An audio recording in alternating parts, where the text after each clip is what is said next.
श्री दुर्गा देवी नमः। श्रीमद्देवी भागवत महापुराण 11वां स्कंद अध्याय 21 गायत्री पुरच्चरण और प्राणाग्नि होत्र की विधि। भगवान नारायण कहते हैं, ब्राह्मण, अब देवी गायत्री का पापनाशक परम पवित्र और यथेष्ट फलदायी पुनर्चरण सुनो। पर्वत के शिखर, नदी तट, बिल्वपत्र वृक्ष के नीचे, जलाशय, गौशाला, देव मंदिर, पीपल के नीचे, उद्यान, तुलसी वन, किसी पुण्य क्षेत्र अथवा गुरु के निकट अथवा जहाँ भी चित्त एकाग्र हो सके उस स्थल पर भी पुनर्चरण करने वाला यह पुरुष सिद्धि प्राप्त कर लेता है, इसमें संशय नहीं है। जिस किसी मंत्र का भी पुनर्चरण आरंभ करना हो उसके पूर्व तीनों व्याधियों सहित 10,000 गायत्री का जप कर लेना आवश्यक है। नरसिंह, सूर्य अथवा वराह, इन देवताओं के तांत्रिक और वैदिक कर्म गायत्री के जप किए बिना निष्फल हो जाते हैं। सभी द्विजों को आदिशक्ति वेद माता गायत्री की सदा उपासना करनी चाहिए। गायत्री का जप द्वारा मंत्र को शुद्ध करके यत्नपूर्वक पुनरक्षण में लगाना चाहिए। मंत्र शोधन के पूर्व आत्मशुद्धि करना परम आवश्यक है। आत्मशुद्धि के लिए बुद्धजन श्रुति की कथा अनुसार 3 लाख अथवा 1 लाख गायत्री जप करें। आत्मशुद्धि के बिना कर्ता को जप होम आदि क्रियाएं सफल नहीं होंगी। तपस्या के द्वारा शरीर को तपाना, देवताओं और पितरों का तर्पण करना पुरुष का प्रधान धर्म है। तपस्या से स्वर्ग की प्राप्ति और महान फल प्राप्त होता है। क्षत्रिय बाहुबल से, वैश्य धन से और शूद्र द्विज की सेवा से और श्रेष्ठ द्विज जप एवं होम से अपने आत्मा का उद्धार कर सकता है। अतएव द्विजवर यत्नपूर्वक तप करना अपना परम धर्म है। तपस्या की चरम सीमा शरीर को सुखा डालने में है। शरीर का शोधन करने के लिए वैध मार्ग से कृष और चंद्रायण आदि व्रत करें। नारद, अब अन्न शुद्धिका का प्रकरण करता हूँ, सुनो। तांत्रिक और वैदिक पुरुषों ने यथाचित उष्ण, सुख और भिक्षावृत्ति ये 4 निश्चित जीविकाएँ बतलाई हैं। इन अन्न से आत्मा परम शुद्ध हो जाता है। भिक्षा से मिले हुए अन्न को लाकर उसके 4 भाग करने, 1 भाग द्विज को, दूसरा गौ को, तीसरा अतिथियों को और चौथा अवशिष्ट भाग में स्वयं अपनी पत्नी सहित ग्रहण करें। जिस आश्रम में ग्रास की जो विधि निश्चित है उसी क्रम का पालन करना आवश्यक है। इस अन्न पर शक्ति और क्रम के अनुसार अपने गौमूत्र का छींटा दें। तत्पश्चात वानप्रस्थी और गृहस्थ को ग्रास की संख्या निर्धारित करनी चाहिए। ग्रास का परिमाण कुकुटांग जितना है। गृहस्थ के लिए 8 ग्रास, वानप्रस्थी के लिए 4 ग्रास लेने का नियम है। ब्रह्मचारी यथेष्ट ग्रास ले सकता है। सर्वप्रथम गोमूत्र की विधि संपन्न करके 9, 6 अथवा 3 बार गायत्री मंत्र का द्वारा अन्न का प्रोक्षण करें। गायत्री का ऋचा का जप करते समय उंगलियों का अस्त व्यस्त न हो। मंत्रों का उच्चारण करके मन से प्रोक्षण करने की विधि बतलाई गई है। गायत्री छंद में अक्षरों की जितनी संख्या है उतने लाख अर्थात 24 लाख जप करने से एक पुनरक्षण संपन्न होता है। विश्वामित्र जी का मत है कि 32 लाख जप होना चाहिए, किंतु जिस कार्य में शरीर का निष्प्राण होने की संभावना हो वो संपूर्ण कर्मों में अनुचित समझा जाता है। अथवा यह मंत्र पुनर्चरण से हीन कहा गया है। ज्येष्ठ, आषाढ़, भाद्रपद, पौष, अधिक मास, मंगलवार, शनिवार, व्यातिपात, वैधृति, अष्टमी, नवमी, षष्ठी, चतुर्दशी, त्रयोदशी, चतुर्दशी, अमावस्या, प्रदोष, रात्रि, भरणी, कृतिका, आद्रा, आश्लेषा, ज्येष्ठा, घनिष्ठा, श्रवण, जन्म नक्षत्र, मेष, कर्क, तुला, कुंभ और मकर, ये सभी महीने आदि दिनों, तिथियां, समय, नक्षत्र, लग्न पुनरक्षण कर्म से वर्जित हैं। चंद्रमा और चंद्र नक्षत्र अनुकूल हो तब शुक्ल पक्ष के में पुनराक्षर का आरंभ करना चाहिए। योग पुनराचरण करने से शीघ्र सिद्धि प्राप्त होती है। आरंभ में विधि पूर्वक स्वस्ति वाचन और नांदी मुख श्राद्ध करें। ब्राह्मणों को यत्नपूर्वक भोजन वस्त्र से संतुष्ट करें। फिर उन ब्राह्मणों की आज्ञा लेकर पुनरचरण आरंभ करें। शिव के मंदिर अथवा किसी भी शिव संबंधी स्थान पर द्विज पश्चिमामुखी होकर जप आरंभ करें। काशी, केदार, महाकाल, नासिक, महान क्षेत्र, त्र्यंबक, ये भूमंडल पर 5 सिद्ध स्थान हैं। अथवा कुर्मासन को सर्वत्र किए हुए सिद्धपीठ कहा गया है। आरंभ के दिन से लेकर समाप्ति के दिन तक समान रूप से प्रतिदिन जप करना चाहिए, न किसी दिन अधिक हो न कम। प्रधान मुनिगण निरंतर पुनर्चरण किया करते हैं। प्रातःकाल से आरंभ करके मध्याह्न काल तक हो जाता है। एक महर्षियों का मत है कि मनुष्य को अष्टांग योग से जो फल प्राप्त होता है वही फल सिद्धि इस जप के प्रभाव से प्राप्त होती है। साधक सक्त हो या असक्त, किंतु आहार निश्चित रूप से करे। गुरु के वचनों पर विश्वास रखते हुए सदा जप करता रहे। 6 महीने तक जप करने से सिद्धि प्राप्त हो सकती है। एक दिन केवल पंचगव्य प्राशन करके रहे। एक दिन वायु के आहार पर करने का नियम है। एक दिन ब्राह्मण के हाथ से मिला हुआ कुछ अन्न भोजन कर लें। यूँ नियम पूर्वक गायत्री का जप करें। गंगा आदि पवित्र नदियों में स्नान करके जल के भीतर ही 100 मंत्र का जाप करें। फिर 100 मंत्रों का उच्चारण करके जल पिए। यूँ करने से पुरुष संपूर्ण पापों से मुक्त हो जाता है। यही नहीं, किंतु वे चंद्रायण और कुछ आदि व्रतों को फल निश्चित रूप से प्राप्त हो जाते हैं। यदि साधक राजा ब्राह्मण हो तो वह अपने घर पर ही गायत्री का पुनरीक्षण करे। ब्रह्मचारी गृहस्थ अथवा वानप्रस्थी को अपने अधिकार के अनुसार जप आदि करने के पश्चात पुनर्चरण करने में फल प्राप्त होता है। मोक्ष की अभिलाषा रखने वाले पुरुष श्रौत स्मार्त आदि कर्म करते हैं। पुरुष को चाहिए कि विद्वानों से शिक्षा प्राप्त करके आचार का पालन करते हुए सानिग्न होकर यत्नपूर्वक जप करे। फल मूल खाकर रहे, स्वयं 8 ग्रास भोजन करे।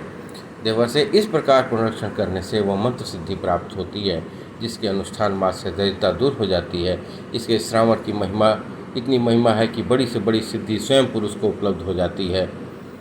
भगवान नारायण कहते हैं, ब्राह्मण इस बलि वैश्य देव की विधि बतलाता हूँ, सुनो। इस पुनर्चरण के प्रसंग में मुझे यह बात स्मरण आ गई। देव यज्ञ, ब्रह्म यज्ञ, भूत यज्ञ, पितृयज्ञ और 5वां मनुष्य यज्ञ, इसी को वैश्वदेव यज्ञ कहते हैं। गृहस्थ में के घर में चूल्हा, चक्की, झाड़ू, ओखली, जल स्थान के द्वारा अर्थात भोजन बनाने के लिए आग जलाने, आटा आदि पीसने, झाड़ू लगाने, धान आदि कूटने, जल के घड़े रखने आदि के 5 पाप नित्य बनते रहते हैं। इन पापों का नाश करने के लिए यज्ञ परम आवश्यक है। चूल्हा, लोहे के बर्तन, पृथ्वी, मिट्टी के पात्र, कुंड और वेदी पर बलि वैश्वदेव नहीं करना चाहिए। अग्नि को प्रज्वलित करने के लिए हाथ, सूप और वस्त्र से हवा करना अनुचित है। इन्हें मुख से फूंककर प्रज्वलित कर देना चाहिए, क्योंकि मुख से तो अग्नि का प्रकट ही है। कपड़े द्वारा हवा करने से रोग, सूप से धन का नाश, हाथ से हवा करने से मृत्यु प्राप्त होती है। हाथ से हवा करने से अग्नि को प्रज्वलित करना कार्य सिद्धि का साधक है। फल, घृत, दही, मूल, शाक आदि से बलि देव करना चाहिए। इन वस्तुओं का अभाव हो तो काष्ठ, मूल, तृण आदि किसी भी वस्तु से किया जा सकता है। घृत का तर किया हुआ हवन करना चाहिए। तेल और लवण मिश्रित वस्तु हवन में निषिद्ध है। घृत के अभाव में दही और दूध से मिश्रित तथा आदि इनका भी अभाव हो तो जल से आद्र वस्तु का भी हवन की जा सकती है। सूखा और बासी अन्न हवन करने से कोढ़ी, जूठे अन्न होम करने से शत्रु से अधीन, रूखे से दरिद्र और क्षार वस्तु का हवन करने से मानव नरकगामी होता है। कुछ भस्म मिश्रित अंगारों से अग्नि से निकालकर उत्तर पश्चिम में फेंक दें। अग्नि के निकालकर उत्तर पश्चिम में फेंक दें। तत्पश्चात आचार आदि मिश्रित वस्तुओं से हवन करें। बिना बलि वैश्वदेव किए जो द्विज भोजन करता है उसकी बुद्धि मारी जाती है। वह मूर्ख कालसूत्र नामक नरक में औंधे मुँह रहकर वास करता है। फल, मूल, पत्र जो कुछ भी वस्तु भोजन के लिए उपलब्ध हो उसी में से संकल्प पूर्वक अग्नि का हवन करे। यदि वैश्वदेव करने से पहले ही भिक्षा के लिए भिक्षु कहा जाए तो वैश्वदेव के लिए कुछ सामान अलग रख लें और शेष अंश से भिक्षुक को भिक्षा देकर विदा कर दें, क्योंकि पहले वैश्वदेव न करने से उत्पन्न हुए दोष को भिक्षुक शांत कर देता है, किंतु भिक्षुक के अपमान से जो दोष बन जाता है उसे वैश्वदेव दूर करने में समर्थ हैं। सन्यासी और ब्रह्मचारी ये दोनों सिद्ध अंश के स्वामी माने जाते हैं, अतः उन्हें दिए भोजन कर लेना चंद्रायण व्रत करना आवश्यक हो जाता है। बलि वैश्वदेव करने से पश्चात गोग्रास निकालना चाहिए। देवर्षियों द्वारा सुपूजित नारद गोग्रास का विधान बताता हूँ, सुनो। सुरभि एक वैष्णवी माता हो, तुम वैष्णवी माता हो, तुम्हारा नाम विसुरभि है, तुम सदा वैकुंठ में विराजमान रहती हो। मेरा देह हुआ है, ग्रास स्वीकार करो। गभ्यो नमः यूँ कहकर गौ की पूजा करके ग्रास अर्पण करें। ग्रास प्रदान करने से गौ माता सुरभि परम प्रसन्न हो जाती है। इसके बाद गोदोहन काल तक घर में प्रांगण में खड़े होकर अतिथि की प्रतीक्षा करें। इस प्रकार अतिथि निराश होकर घर से लौट जाता है। उस समय वह अपना पाप गृह के स्वामी को देकर उसका पुण्य ले जाता है। माता, पिता, गुरु, भाई, प्रजा सेवक, अपने आश्रय में रहने वाले व्यक्ति, अभ्यागत, तिथि और अग्नि, ये पौष्य कहे जाते हैं। जो इस प्रकार के ज्ञान से संपन्न होकर मोहवश गृहावस्था का निर्वाहन नहीं करता, उसके लिए न तो लोक है न परलोक ही। धनी द्विज धनपूर्वक सोमयोग से जो फल प्राप्त करता है, वही फल एक निर्धन द्विज भली भांति पंच महायज्ञ करके पा लेता है। मुनिवर, अब प्राणानिहोत्र का प्रकरण सुनाता हूँ, जिसे सुनकर प्राणी जन्म, मृत्यु और जरा आदि रोगों से मुक्त हो जाता है। इस विधि से भोजन करने वाला पुरुष तीनों ऋणों से छूट जाता है। वह 21 पीढ़ी के पुरुषों को नरक से निकाल लेता है। महत्वपूर्ण यज्ञों का फल उसे सुलभ हो जाता है। वह जहाँ भी जाने आने की स्वतंत्र हो जाता है। ऐसी भावना करनी चाहिए कि हृदय रूपी कमल अरणि है, मन मंथन काष्ठ है, वायु रस्सी है। यूँ मंथन करने पर अग्नि प्रकट होती है।